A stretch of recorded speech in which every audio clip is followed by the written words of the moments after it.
तुम्हाला कधी स्वप्नात असं वाटलंय का, की तुम्ही पळत आहात पण तुमचा पायच उचलत नाहीये? विचार केलाय का असं का होत असेल? आपल्याला स्वप्न का पडतात? त्याच्या मागे आहे एक वैज्ञानिक कारण. रात्री डोळे मिटले तरी मेंदू मात्र झोपत नाही. तो आठवणी, भावना आणि भीती यांचा खेळ सुरू करतो.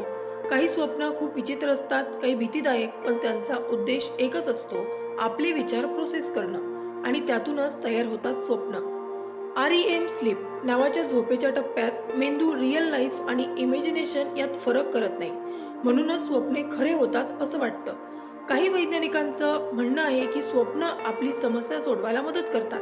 त्यामुळं उद्या उठल्यावर रात्री काय स्वप्न पडलं ते विसरू नका. कदाचित त्यामागे तुमच्या मनाचं एक गुपित लपलं असेल. म्हणूनच प्रत्येक स्वप्नाचं एक कारण असतं. प्रश्न फक्त एवढाच आहे, तुम्ही त्याचा अर्थ लावता का? तर तुम्हाला हे माहिती होतं का? जर आवडलं असेल तर लाईक करा, शेअर करा